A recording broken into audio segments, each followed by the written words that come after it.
Hey, hey, hey, what's going on? Welcome to another episode of Hanging Out with Nolan Hong. And this week on the podcast is a very sweet guest. She is the owner of Pua Cake Studios, and they are a bakery out in Wahiawa that specializes in these amazing, not only delicious cakes, but like these really beautiful ones where she is able to make these like flowers out of cake ingredients, and it just looks like real flowers on the cakes, and she makes cupcakes and macaroons and all kinds of stuff.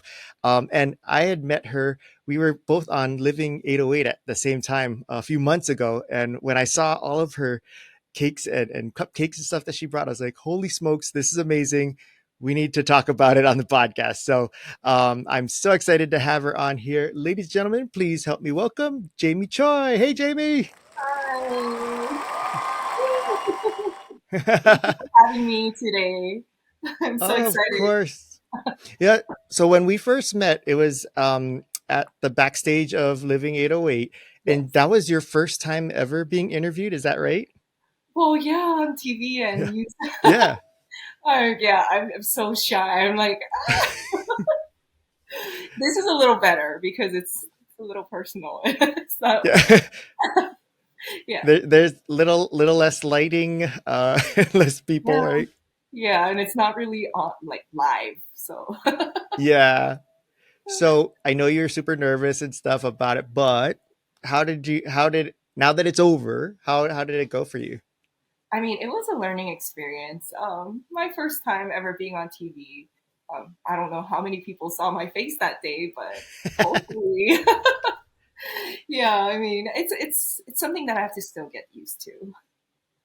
So being that, so my wife Jamie, who's also Jamie, is like you, and she's super shy and stuff. She was talking to you and was like, um, saying like, I'm shy too, like, but I don't know how you're comfortable going on by yourself, because she only went on because I forced her to go with me. Uh-huh. So what was it for you that made you feel like, you know what, I'm gonna get over this. I know I'm shy, but I want to do this. I guess, sometimes I don't know, like I guess I'm a risk taker in some way. Um, Yeah, Especially yeah, when it's something when it's like a sound opportunity, especially coming on yeah, TV. I didn't have to pay anything and it's just you they ask you and it's like why not? As much as my fear, I have so much fear. Um, I guess I thought of it as like, when am I going to ever get this opportunity?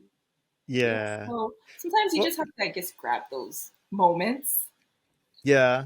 And I guess that makes sense for someone like yourself who's an entrepreneur, because for so many people, they would be like, I would never have the courage to go into business on my own and all that stuff. And yet here you are, who, opened up your own business and stuff, and took that risk. So there's definitely that element of that you're the type that is willing to take risks when you feel it's worth it, right?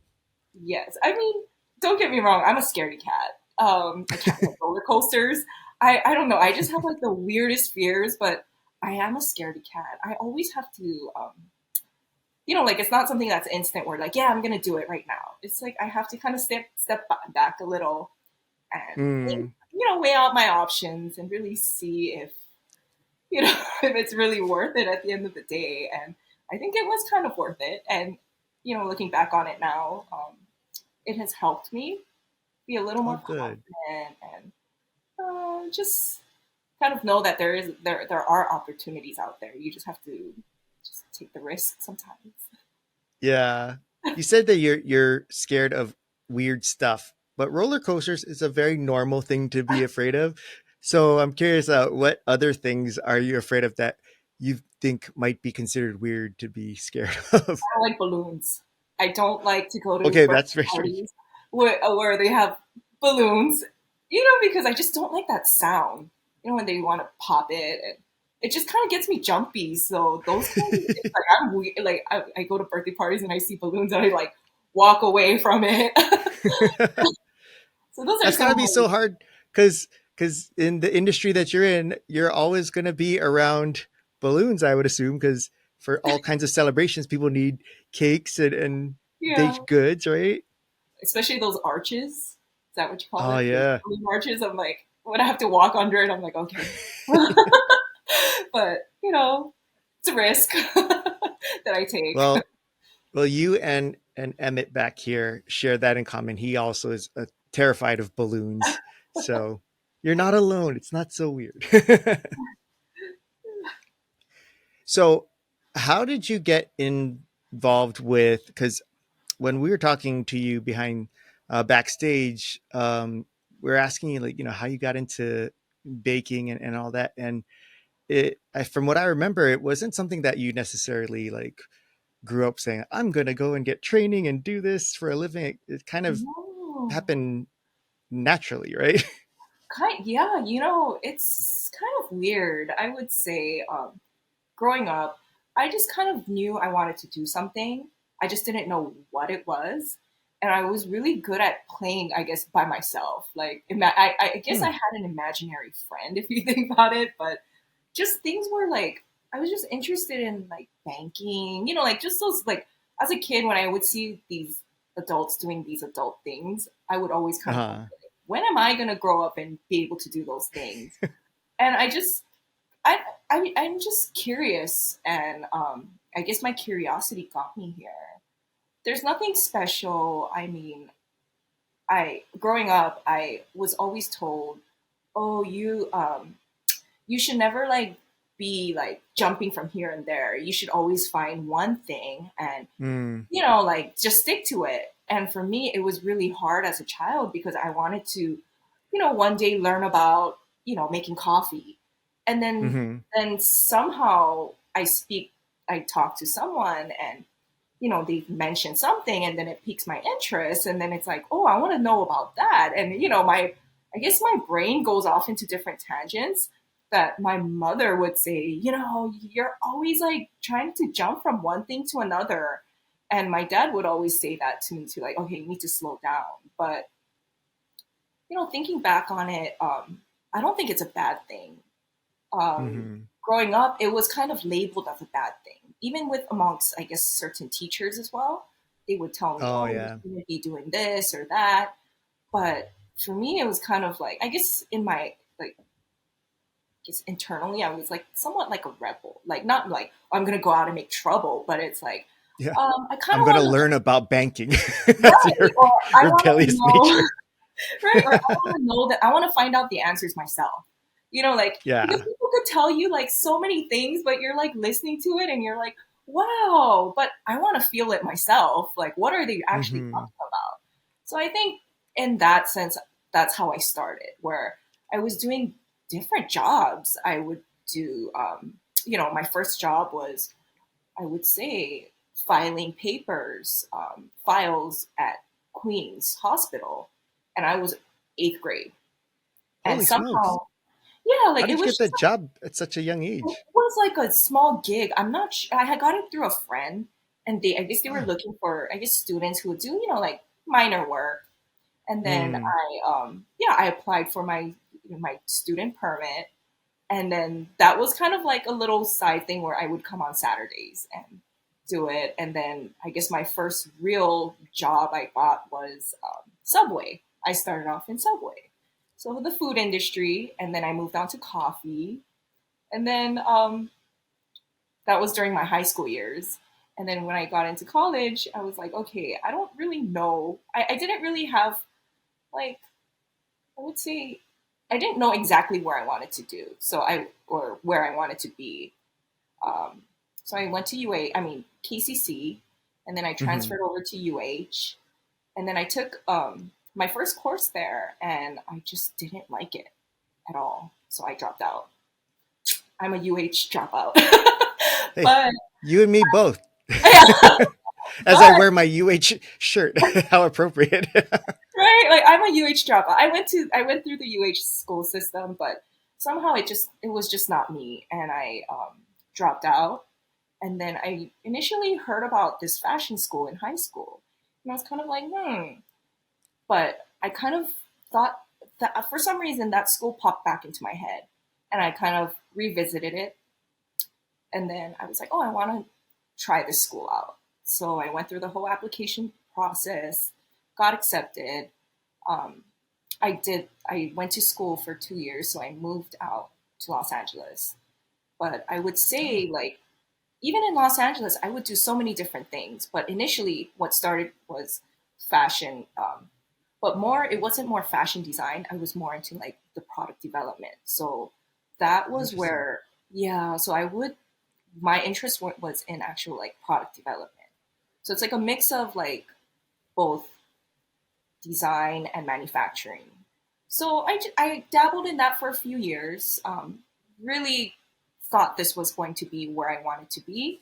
When Hmm. you really work into the real world, it's so different from what you're told. Right. It was a good experience. I don't regret it at all because I've got to work. I was lucky enough to work with some of the greatest CEOs and the owners of some great companies like side by side. And that was Wow. another opportunity that, like it was a risk that I, Hmm. took during college. And it was hard, but I would say that during those years, it kind of gave me discipline to where to help me grow my company. Um, Trust me, I would cry every day. I would want to give up, but I think during those moments when I was going in the fashion industry, it's a tough industry, but I think that helped me um, kind of give me a thick face and kind of, you know, I guess kick me in the butt, Hmm. give me the skills that I have today that kind of helps me run my company. But fashion was it. And then I did that for a few years. I felt like that industry was not my thing. So I went into education. I did a few tutoring, SAT. So I kind of dabbled into the education. And then I came back home and I was like, I kind of like art, but I kind of like to create something. But what can I Hmm. do? And I like to, do the food. So I worked in the hotels, did all this. So it's like a whole big full circle, but now Yeah.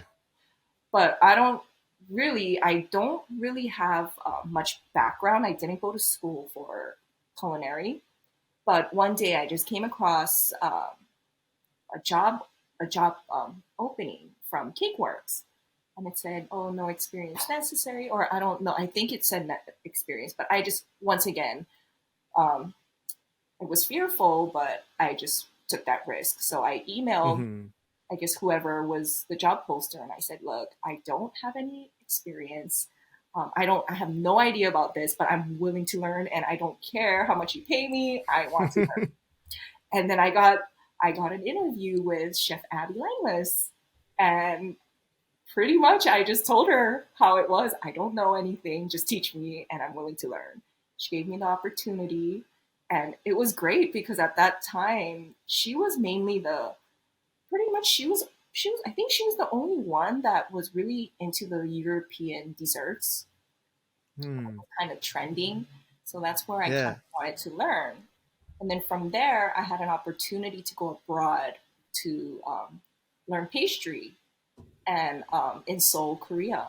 So from Oh, there, wow. yeah, and then I was put into to this one restaurant that was contracted through the hotel, and it was a Michelin star chef.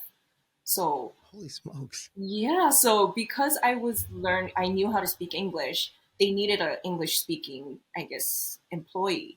So I went through the once again. I mean, I'm Korean. I was born in Korea, but I was raised in Hawaii. It's not really a place that I grew up in. So I took that risk Hmm. again, and then I got to learn more about pastry. And then during my time there, I still had time left. So that's where I learned. I took another hobby during the time I had to wait to come back home. So then that's where I learned my buttercream flour cakes. And then now I'm here. It was a long story, but that's my journey. And now I'm here. So, Well, it's a pretty awesome journey, and there's a lot of these little stops along the way that I want to go back to and uh-huh. dig a little more into. And I want to go back to when you were working in the fashion industry and you were saying that you were working alongside some of these top CEOs and such. Uh-huh. And I was curious, like, what kind of things did you kind of uh, I guess glean from working alongside these CEOs that maybe because you obviously went through schools and nothing really stuck and things, Uh-huh. and you've mentioned how in the real world it's different from school. Mhm. That's probably the best education you can get. So what were some things that you got to experience or see that for a person like me who just goes to school would never have been able to learn? Like what are those kind of lessons that you got to learn from that? There's a lot of misconceptions that some of the CEOs are just, sitting on their desk, not doing anything, just bossing people around. But this one boss, she's the owner, she's the CEO, um, I got to work with her side by side and just looking at her work ethic. It's not what you think. She's not sitting in her office, and dressed in her suit. Like, no, she's in her Chuck Taylors, her jeans, and a t-shirt. And she's like on the floor directing everybody. Like she's the boss. And it was just crazy. And yeah, a lot of people are like, oh, she's kind of crazy, but that the thing with, well, I yeah, like, people, there are people who are like, oh, she's crazy. But when you look, you have to look past that, because everyone has their opinions, like, but when you look past that, you're like, oh, okay, it makes sense why, she is successful. Or, Mm-hmm. it's not because she has all these employees working for her. She's actually in the dirt. Like she's working herself. And that's something that I've learned. Especially I was shocked because you would think, oh, wow, she's like a billionaire. Her Yeah. company is worth $1 billion. And it's like, wow, but she's an immigrant and she came with nothing and she grew that. And, it's the whole American dream story. But Mm. a lot of people think, oh, well, she probably got lucky, or, it's not it. It's, you have to really look behind the scenes and see that how some of these CEOs are not like the ones who are sitting behind their desks, bossing people around or having assistants, doing their jobs. It's she's actually getting down and dirty, and Yeah. yeah, and she's always there. She's there before anybody is there, and she's the last one to leave. And it's just she's just always working. Just watching her work ethic, learning why she's successful. I mean, she doesn't have to say it. Just even just watching her, how she runs things. It's there's a lot. You can I feel like you can learn a lot by just watching some people. And Mm-hmm. I looking back now, um, I was very fortunate because how many people can say, "Oh, I worked with this lady or the owner of this company," and she's a very well-known company, and Mm-hmm. I'm sure a lot of these women know this brand, and as it was once really, really a popular brand back in the 2000s, early, and then maybe even 10 years ago, even 5 years ago, and this company still exists, but I kind of feel like I have a guess of who and what it is, but I'll ask you off air, I guess. and yeah, and then even with the little companies that I would work with, I've got to work with the owners. I would work with one. I guess she did. We were doing jewelry production. So for a while, I was doing production um, because I was into the development side. So even with certain, not only did I did with clothing, I would do with accessories. So I got to learn about the accessories world, where I was working with owners and just even looking at their work ethic. You're like, oh, okay, it makes sense why their company is successful. Or and then Yeah. of course you work with some of the other ones that are not the greatest, and then you look and you compare and you're like, oh, okay, you see why it doesn't work. So I guess in that sense, I learn by observing. Yeah. Did you get in this world, did you Mhm. get to do anything like super cool, like meet certain people or get to go to a certain event or something like that where it's like, wow, that was a pretty neat experience by being in this industry and being Yeah, in the position that you were? yeah. I mean, I mean, when I worked at the hotel, um, I don't know if I should say, but it's a well-known hotel in Honolulu. I was working there for a few years, doing coffee. I was a coffee bar attendant, and you have people coming from all over the world. I would say even like the prince of certain countries. Um, Oh I wow. even since I was doing coffee, I would say one I would meet a lot of celebrities at the hotels, and I would mention one celebrity that I actually got to serve coffee face to face was Bradley Cooper. Oh my gosh. Oh cool. Yeah. So I got to see him face to face. Actually, was like, "Hi, here's your coffee." But like those are the moments. And then you realize a lot of even these celebrities are just normal people. And then you have your celebrities who are, just kind of on their high horse, like, But it's interesting, even with I guess famous people or you know, Hmm. prominent So people. when you're yeah. So when you were in the fashion industry, was it anything like what, like Devil Wears Prada, kind of like that kind Um, of thing, or is that not your no, experience it's of not. of I when you guess were in it there? was. That's more of like. I guess that's more of a magazine. Um, Mm, they're more in the editorial, so I'm not really sure on that that yeah. side.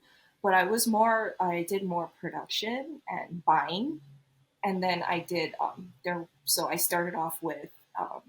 So when I first started off with this company, I got hired as a copywriter. So I would do like their Ah. product descriptions online for their websites, and then that got a little tiring. So I said, I want to do something else, and there was a position open for the buying side of the company.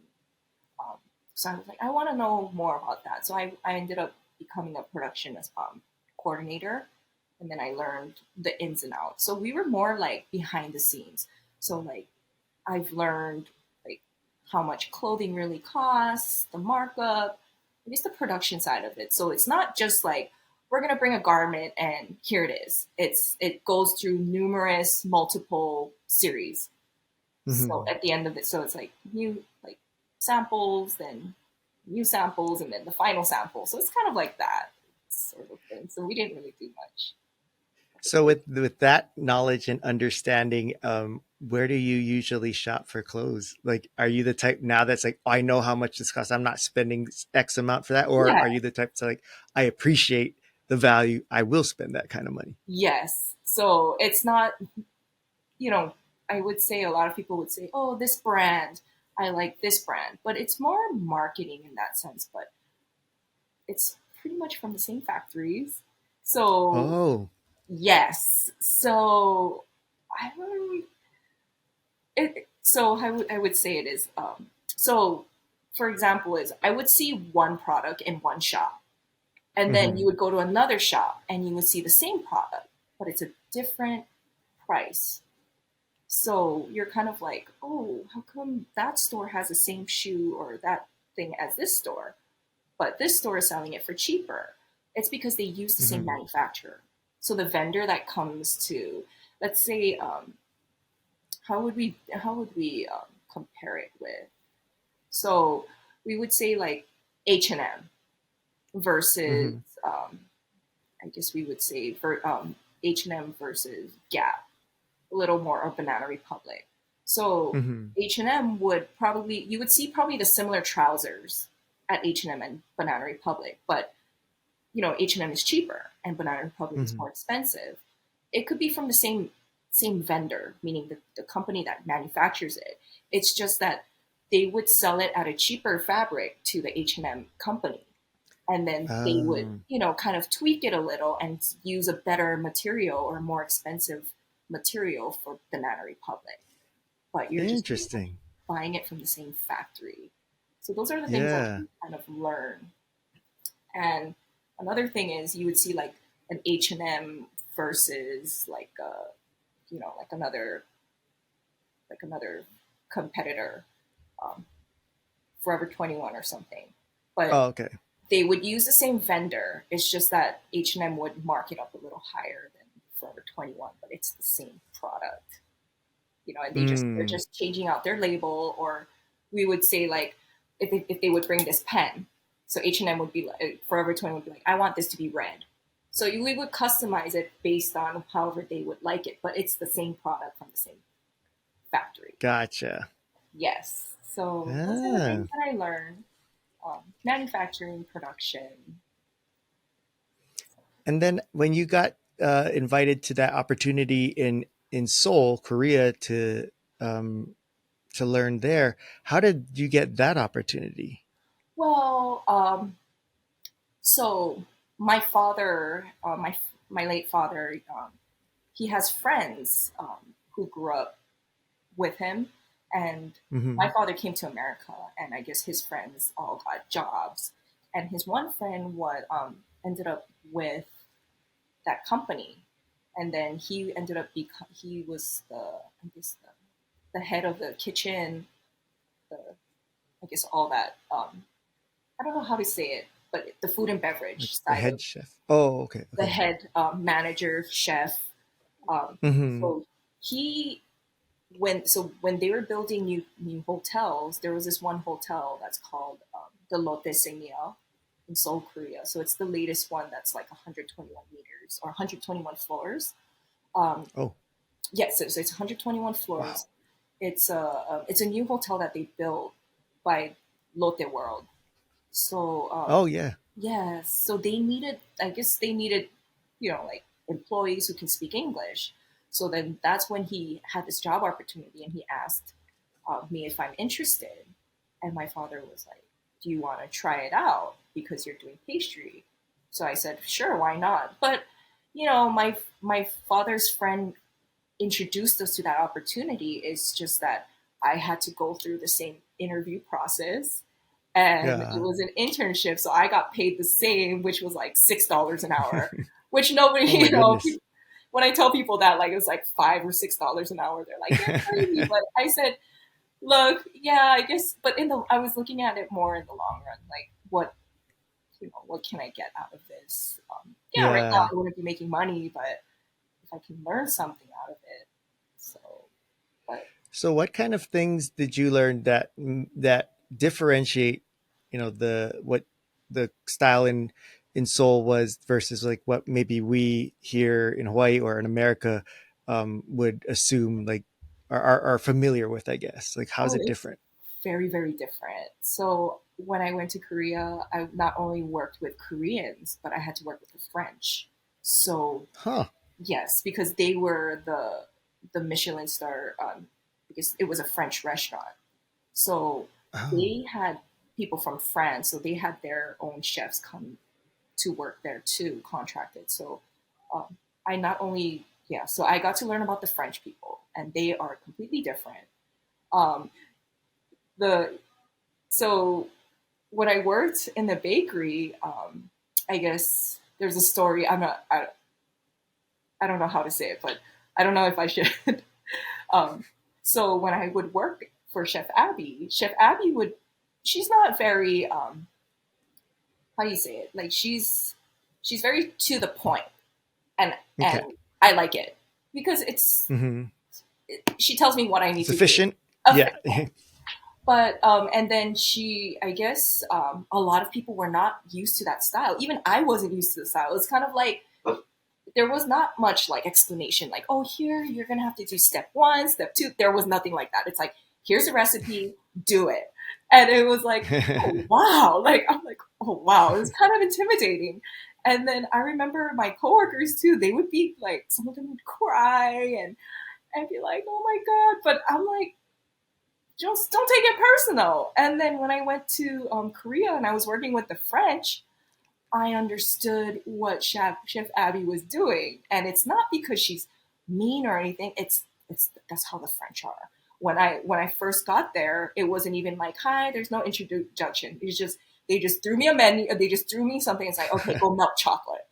And I was like, oh, but I had questions. I was like, how do you want me to, like melt it? Like, how do you, where, I don't want to hear it. You just do it. And I was like, wow. But they don't help you. They don't hold your hand. And that's when I realized, oh, okay, like this is like the kind of style, the method. Um, so I would say, yeah, it was kind of like, you guys are kind of rude, but it's just their style. It's the style and culture. So Hmm. so I've got to learn um, not only the French but Korean as well. And I'm Korean myself, but after this whole experience, I realized I'm an American. I'm an American. It's really different. Even the Korean side is different. They everybody would butt heads. I would say no, not a lot of uh, people really got along. And half of it has to do, I guess, with culture clash as well, because the French expects a certain, like standard, and then the Koreans are like, you guys are in our country, and then mhm. it's the whole thing. So, but overall, in the end, it worked out. We all had to. As far as like the baking styles and techniques or ingredients, is that also different? The Or techniques are different too. So oh, once again, it has to do with culture and it clashes because, in America, we're taught one way. The Koreans are taught hmm, another way, and then the French are taught the other way.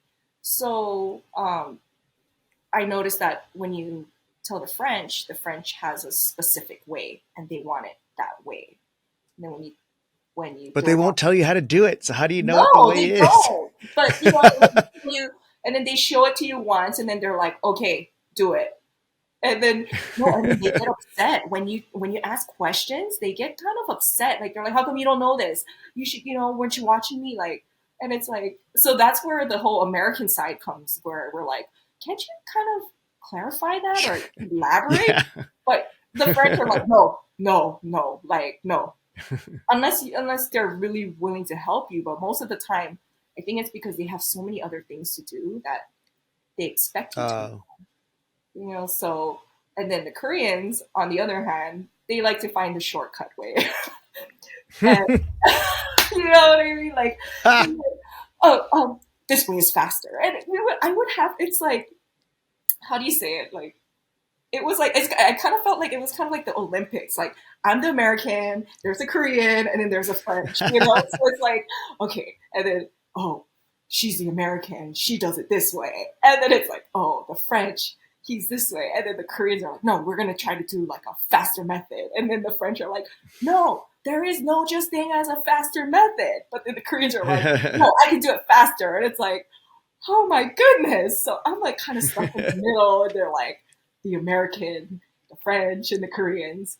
But technique wise, yeah, it's all different. I guess it's more like personality too. But I noticed that the French are very meticulous in, I guess, their procedures and how they want certain things. And Hmm. yeah, and then us Americans, we learn it, but I think we have our own spin to it. I Hmm. would say it like it's French, but we kind of put our little own jazz to it, and then the Koreans have their own. So there's no right or wrong. It's just It's what's good. it's Yeah. what's good. Does And it then taste good? Yeah. for the French, I guess it has to be like how it is. So there's no So right or wrong. how as far as how you've created your style here, were you was it a matter of taking little bits and pieces from these different cultures and experiences, or do you feel like you kind of gravitate more towards one style more than the others? No, I like to be open because even especially with Hawaii, you're not dealing with just Hmm. one race. Or like you're not dealing with Right. just like one group of people. It's we're like a melting pot. So you might have a Japanese customer, and then you might have a Korean customer, and then it's just local customer, and it's all different. Um, Hmm. I feel like I just take different influences and cultures, Yeah. kind of put my own spin to it as well, but try to listen to, I guess, try to be more open to their culture as well. Because certain things, especially with cakes too, certain cultures find my cakes to be too bland. And then, Hmm. certain races or cultures tend to think my cakes are perfect. So you just, Hmm. it's really different. So I would say there's no exact one. I would, so Hmm. for me, I would kind of bend certain for certain people. So if they were like, oh, I want it really, really sweet, like American buttercream style, then I would make it sweet like that. And some people are like, oh, I want Oh, it, okay. Asian style, then we would kind of make it a little more lighter. Just kind of knowing these Hmm. different backgrounds and ethnic backgrounds, you kind of can gauge like how they like certain things. If that makes That's sense. cool that, yeah, and I think for you then not only do you get to do like be flexible in the different types of ways you make it, but knowing that your personality type is always about trying different things. I bet that opens you up to even more possibilities because you have that in you to want to try different things and not just be stuck to like, nope, this is the only way it has to be and I only do it this way, Yeah, right? I mean, I try to, because I feel like life is not really like that either. Like it's not. Hmm. There's no. It's not. How do you say? It's not black and white. How do you, if like there's no. Yeah, Yeah, it's different. especially in Hawaii, it's a rainbow, right? Like No, it there's is, and so many different colors, right? yes, I mean, I would say even when I first started this business, um, I guess textbook wise, you would think, oh, who's your target market? The Hmm. whole thing, but in reality, it's not like that. Like I would think I when I first started, I thought my customer base is going to be maybe 18 to 30-year-olds, but it's not what it is. It's completely different. And I think being able to shift and pivot and Mm. being a little more open minded, I guess will kind of help rather than just being stuck and set on one thing. If that Yeah. makes sense. Yeah. I mean, that's how I How think. long have you Yeah, how long have you been in business for?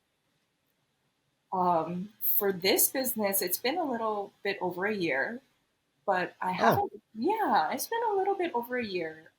Well, when I first opened the shop, but I've been doing yeah. this before I opened the shop. I've been doing this kind of like as a hobby, but now Oh, yeah, but it's still fair. It's still relatively new, and I'm still learning. There's no, S- yeah. I mean, some people are like, what's your advice?" I tell them, I don't know. You just have to roll with the punches because every day is a new it's new. I can't tell them, oh, it's gonna be like this. It's gonna be like that. hmm. It's not. So So when you decided to start this up a year ago, what was the thing that made you decide that yes, this is the direction I want to go? Because what were you doing prior to doing this I was business? actually doing I was in the food and beverage industry, but it was just at that time I was kind of learning different things. So I Okay. was learning about coffee, and then I was learning about cakes, and then I was learning about like just different like just different things, cooking, maybe even for a while, even cooking, but that didn't really stick. So Hmm. I don't know.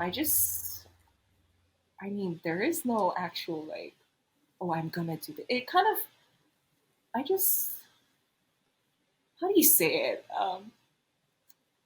I just walked down a path and here I am. But I wouldn't say, oh, it's just out of nothing. I mean, I would I'm not saying I didn't work hard, but I mean looking back on all the trials and tribulations that I went through and all the opportunities, and it's just like I guess that path kind of led me where I am today.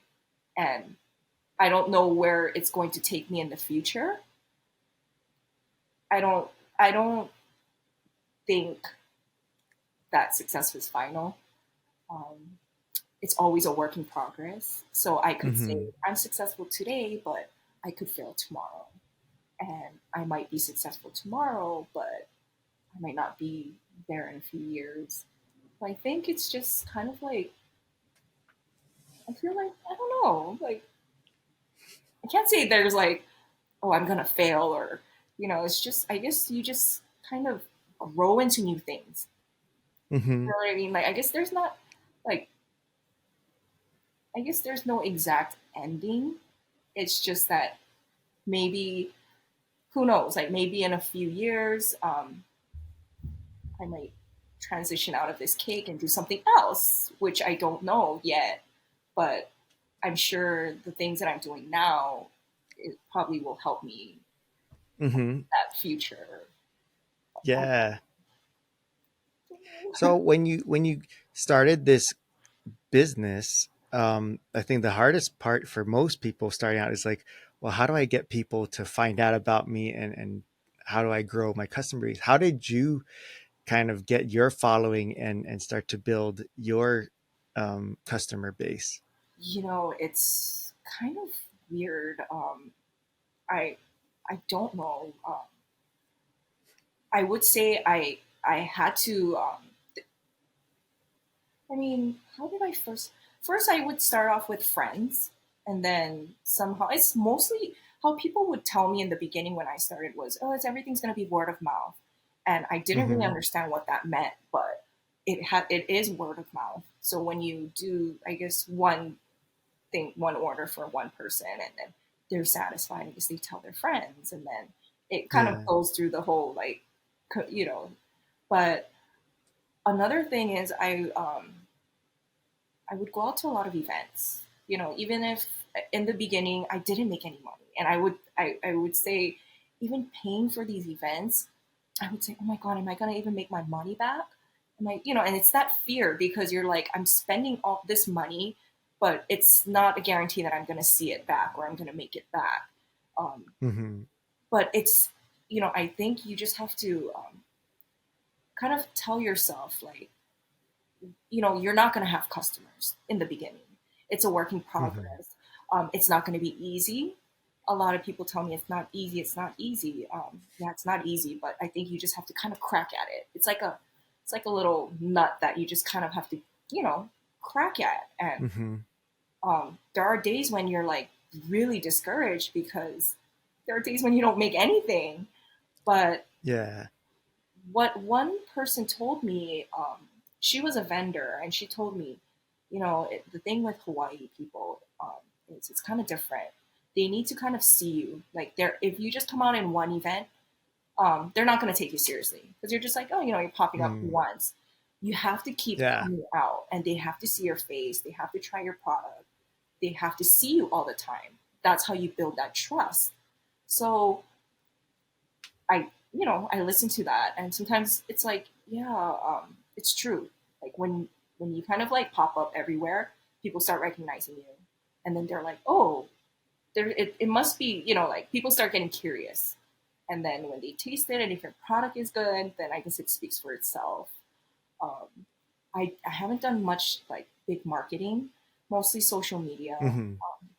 I'm really terrible at it, but no, like I mean, I'm We really all are. talented. Yeah, I see all these people with all these nice Instagram pages, and I'm like, oh, but um, I think overall in the long run, if you have a good product and Yeah. people like it, and you just gotta kind of crack at it, then it'll happen.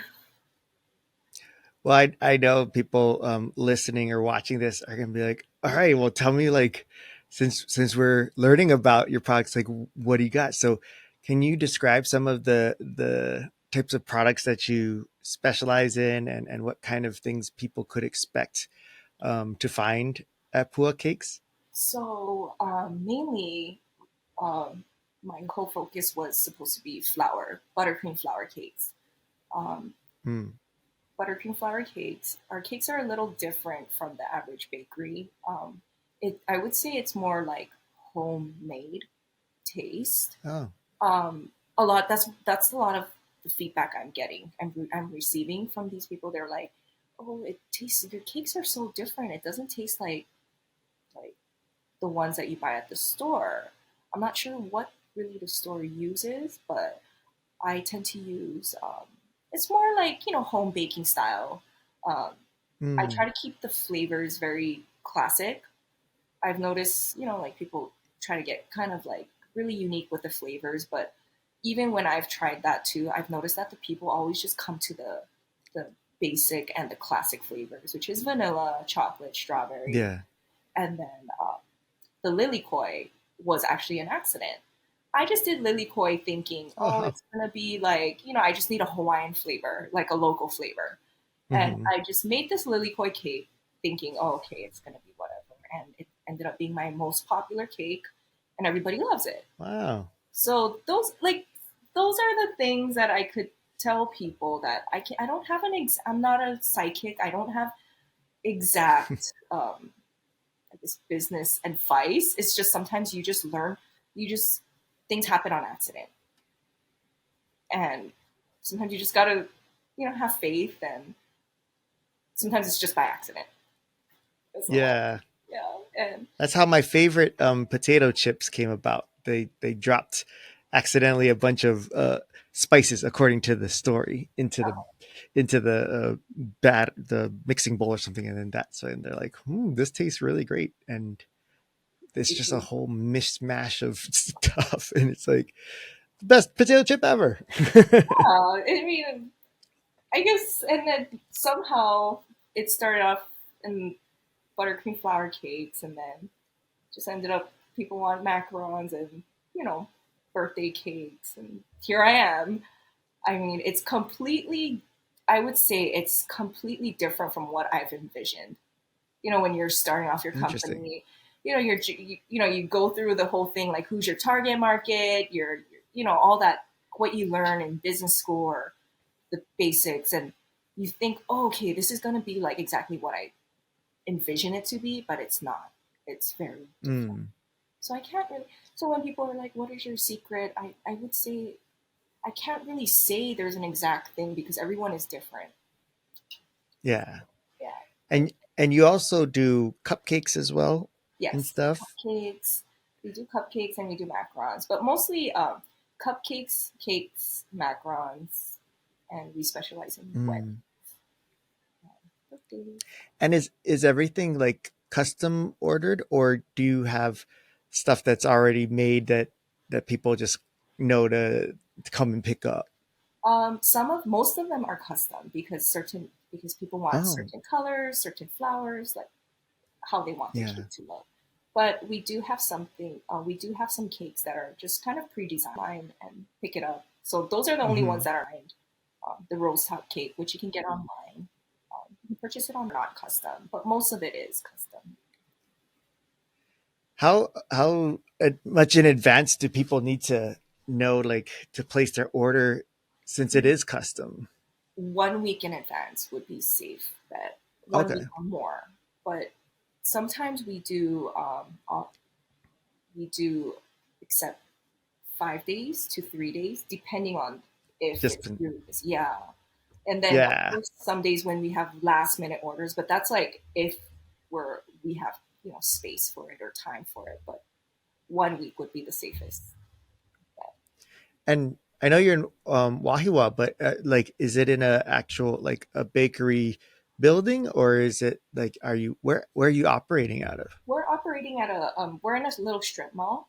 So if you know Oh, where if you know where Uber Factory is in Wahiawa and Fukuya Ramen off we're right on the intersection of it's not California, I would say it's Olive and okay. Kamehameha. So if you see the Fukuya Ramen sign, we're in the same building and we have parking in the front. Oh, neat. And are you there every day? We're not there. I'm not there every day, but um, my pre-ordering is open actually from Tuesday through Sunday, but the actual walk-in hours are Okay. Friday, Saturday, Sunday. How have you been able to kind of balance, like, I mean, being a entrepreneur and still having that work-life balance of not just living in your business and still having, living your life separate from your business? I would Or say have you not figured that out yet?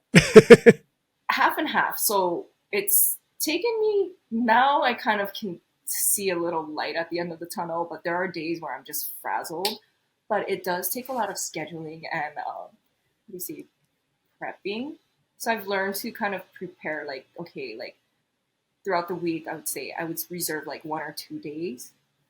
Maybe just one day would be like my day. Like I need to kind of recharge. Mm, But most of the time, to be honest, I'm always at work. I'm a workaholic. Um, yeah. yeah, I mean, I don't really. Yeah, I mean, I I'm here most of the time. I have no life. I have no life. Um, No, you do have a life. It's a sweet life at your at your bakery. but I'm still trying to work it out. Hopefully, I can kind of give myself some breathing time. But as of now, I feel like I still have a lot of work to do. It's not where I Yeah. really Well, want to it's be. still early. Yeah, I Yeah, mean, 1 year is it's like it's still a baby. It's an infant of a business still. but I would have to say, I mean, those are some things too. Like some people are like, oh, your business should turn around in 6 months.